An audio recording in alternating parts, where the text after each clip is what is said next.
استنجا عزتمندو درې قسمه استنجا ده. یو دا دی چې انسان صرف په کاڼي لوټه ټیشو پیپر وغیره باندې استنجا وکړي، دې ته هم شریعت کې استنجا وایي. استنجا معنا ده د بول او براز هغه ځای صفا کول، او صفا شو بس په کاغذ هم صفا کېږي، په هر څه کېږي، په لوټه هم کېږي، په کاڼي هم کېږي. دا یو طریقه ده. دویمه طریقه دا ده چې صرف اوبه استعمال کړي، دا هم استنجا طریقه ده. دریمه بهترینه طریقه دا ده چې دوه څیزونه استعمال کړي، لوټه هم استعمال کړي، کاڼی هم استعمال کړي، یا مثلا ټیشو پیپر دی تا سره د دې، یا بل څه چیز دی د سره، لرګی دی د سره، او دغه رنګې بیا ورپسې اوبه هم استعمال کا، نو دې ته ویلی کېږي ډبل استنجا تا وکړله. په قرآن پاک کې د قبا والاو الله رب العزت صفت کړی دی، د قبا جماعت والا یحبون ان یتطهروا، او قرآن کې دا بیان شوی دی. نبی علیه الصلاة والسلام نه صحابه تپوس کی چې یا رسول الله د قبا والا سره الله ډېره مینه کوي، دا ولې؟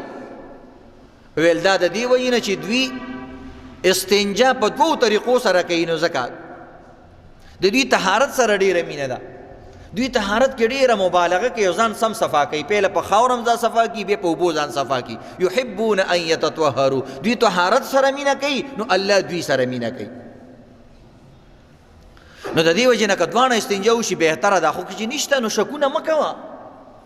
عموما چې کوم مسافر خلک وي هغوی ته تکلیفونه وي، په لاره روان وي نو بس اوبه وي، صرف اوبو سره استنجا کېږي که نه کېږي؟ اوبه خو وانزلنا من السماء ماء طهورا، الله رب العزت د پاکۍ دپاره اصل شی اوبه رالیږلي دي، هر یو شی پې پاکېږي. نو د دې وجې نه کاڼې لوټه اوسه ضروري ده، بلکې بعض ځایونو کې لوټه استعمالول هم نه دي پکار. مثلا بعضې هوټلې دي، بعضې ځایونه دي هغې کې باترومونه جوړ دي، او وروره هلته خو روزانه 200 کسان باتروم ته ننوځي، او یو ځان سره یو لوټه ننباسي، نو هلته خو به یو لویه هدیره جوړه شي، یو قبر به جوړ شي. هغه غریب به یو پکې بیلچه ساتي، نو هغه لوټې به ګزاري بیا. یا که لوټه دنه باتروم کې گزار شو، نو چې 10 لوټې دې گزار کړي، نو باتروم خو تا بند کو. وایي نه چې زه مستحب طریقه باندې عمل کوم. دا طریقه خو مستحب ده، خو بل مسلمان له تکلیف ورکول حرام دي. پردې باتروم دې بند کو دیږي کې. نو په پردو باترومونو کې که خپل باتروم دی ځان له لوټي استعمالې بس تکړه شه، خو د پردي کور دیوالونه به نه راماتې. داسې نه چې مثلا د بادام ګل ماما دیوال له ورځې روزانه ته دوه لوټي رالي، ته خو د ورځې 10 ځله چې کوم دی باتروم ته ځي، نو په 3 ورځو کې به بادام ګل ماما له دیوال ختم کړي. بهرحال عزتمندو د هر یو څیز خپله سلیقه ده، خپله طریقه ده. ها مثلا ته په کلی کې اوسېږي، نو هلته پرېمانه لوټي دي، ډېر شی لوټي دي، ډېر شی خاورې دي، او هلته لوټه راغستو باندې خلک بد هم نه ګڼي چې د پټي نه رالي، هېڅ خبره نه ده بیا، خو دیوالونه او پردي نه ماتې. نو په اوبو باندې استنجا بالکل کېږي، خو که چا سره په ټیشو پیپر په دې بل نور څیزونو باندې وکړه بهتره ده. استنجا دومره لوی عمل دی عزتمندو، د اودس دارومدار، د مونځ دارومدار اکثر په دې باندې. مونځ کې سوچونه ولې خلکو له ورځي، صحیح استنجا خلک نه کوي. نبی علیہ السلام یو کس ما ولیدلو د میتیازو د نه بچ کېدو د وجې نه په عذاب کې، صحیح استنجا وچول پکار دي، او د دې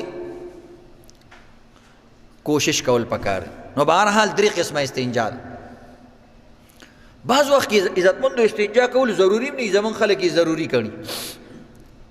استنجا عزتمندو هغه وخت کې ضروري وي چې کله انسان پاخانه وکړي او ډیر زیات ځای ګنده شي، نو هغه وخت کې بیا فرض وي. او چې کله عام اعتبار سره وکړي ډیر ځای نه ګنده کړي خواوشا، نو په هغه وخت کې سنت طریقه ده. او چې هوا وغیره د نه خارج شي، په دې وخت کې استنجا هم نشته. بعضې کسان دلته هم ضروري ګڼي، نو دې ته بعضې عالمانو اسراف ویلی دی، بدعت یې ورته ویلی دی. یا بعضې کس چې اوده شي راپاسېږي خامخا استنجا کوي او دا ضروري ګڼي، نو دا ناروا دي، دا به ضروري نه ګڼي. څه چل شوی دی په تا باندې؟ ها که څوک د قطرو بیمار وي او چاته پته وي، نو بس بیا خو استنجا پکار دی چې وکړي او ځان صفا کړي. خو چې کومو ځایونو کې استنجا نه وي، نو استنجا خامخا. بعضې کسان د دې د وجې نه مونځ پرېږدي، وایي د استنجا ځای نشته. هلکه ته چې غرمې مونځ د استنجا کړی هغه کافي ده که نه؟ وایي نه، دا خو بل اودس کومه که نه، بل اودس کې استنجا دوباره ضروري نه وي. دا یاد لرئ عزتمندو. په وړو وړو خبرو باندې خلکو نه فرض مونځ لاړ شي دا انتهایی سادهتوب وي